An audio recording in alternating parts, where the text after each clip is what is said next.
Assalamualaikum warahmatullahi wabarakatuh. Kami dari kelompok 1 dengan anggota saya Deisal Sabila, Saya Ilham Hidayat. Saya Muhammad Hatib Ulumam. dan saya Nur Siam.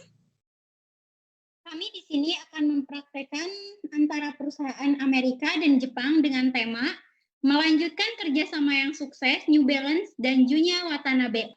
Selamat siang semuanya. Selamat siang. Terima kasih telah hadir pada kesempatan hari ini.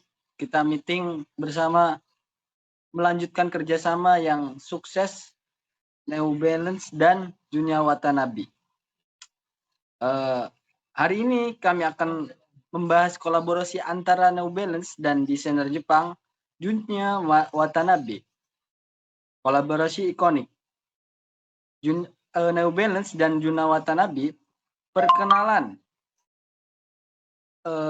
kolaborasi unik antara merek sepatu Amerika New Balance dengan desainer Jepang Avant-Garde. Junya Watanabe, mereka menggabungkan tradisi dan inovasi dalam industri sepatu global. Kolaborasi ikonik New Balance Junya Watanabe. Sudah kami perkenalkan kolaborasi unik antara merek sepatu Amerika New Balance dan desainer Jepang Avant-Garde. Junya Watanabe, mereka bergabung bertradisi dan inovasi dalam industri sepatu global. Kami melihat berbagai perbedaan budaya antara Amerika dan Jepang mempengaruhi strategi penerimaan produk ini. Presentasi ini akan dibagi menjadi 4 bagian, masing-masing mewakili perspektif Amerika dan Jepang. Mari kita mulai dengan latar belakang New Balance. Latar belakang kemitraan. Di sini ada sejarah kolaborasi dimulai sejak tahun 2000-an, bermula dari mutual respect. Yang kedua, filosofi desain memadukan estetika streetwear Amerika dan avant-garde Jepang. Terus yang ketiga itu tujuan strategi menghadirkan inovasi dan memperluas pangsa pasar global. Di sini New Balance didirikan di Boston pada tahun 1906. Brand ini dikenal dengan pendekatan yang fungsional dan fokus pada kenyamanan atlet atau olahraga. Dan selanjutnya yaitu dalam beberapa dekade terakhir, New Balance semakin berani mengeksplorasi dunia fashion. Ya, artinya mulai kolaborasi dengan desainer global, termasuk Junya Watanabe. Selanjutnya yaitu di Amerika, kami melihat kolaborasi ini sebagai peluang untuk menyatukan desain eksperimental dengan strategi pemasaran yang kuat. Kami menggunakan pendekatan berbasis data dan tren, serta kampanye menekankan gaya hidup aktif, diri dua nilai yang sangat dihargai budaya konsumen Amerika. Produk-produk kolaborasi. Produk-produknya itu adalah model ikonik New Balance bernomor urut 574 X Junya Watanabe Men adalah flagship kolaborasi ini. Fitur desain, material premium dan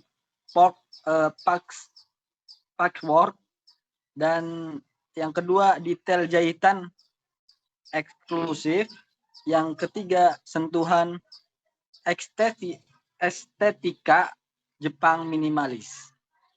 Dan sekarang mari kita mulai dengarkan Saudara Iam menjelaskan lebih lanjut tentang strategi pemasaran kami di Amerika. Terima kasih, Ilham. Di Amerika, kami meluncurkan kampanye dengan storytelling yang kuat, bagaimana Juna Watabe membawa perspektif artistik Jepang ke dalam sepatu New Balance. Namun, karena budaya Amerika cenderung pragmatis dan result-oriented, maka harus menyederhanakan pesan desain agar mudah dipahami oleh publik luas. Fokus utama kami adalah bagaimana sepatu ini terlihat dan dirasakan, bukan makna filosofis di baliknya.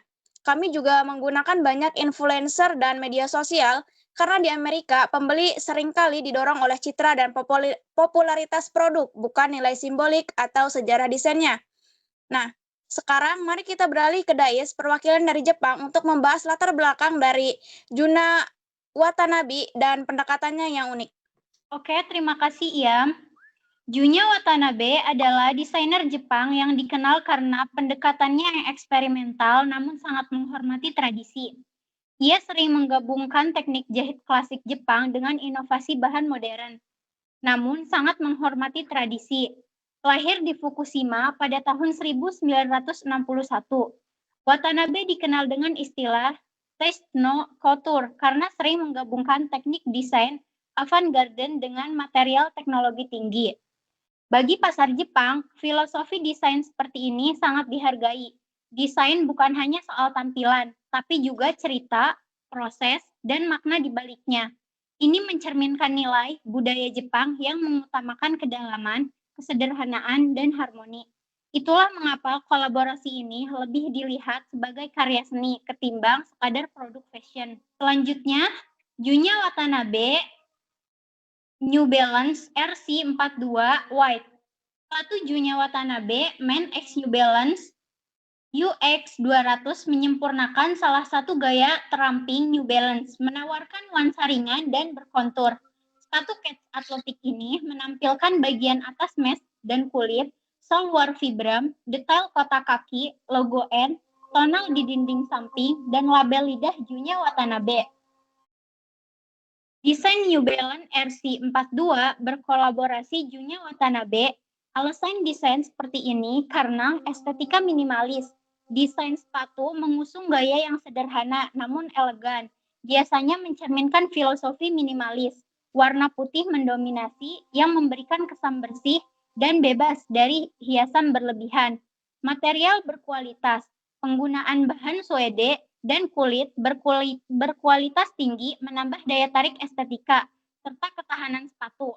Material ini juga memberikan nuansa premium pada desain, inspirasi olahraga dan vintage.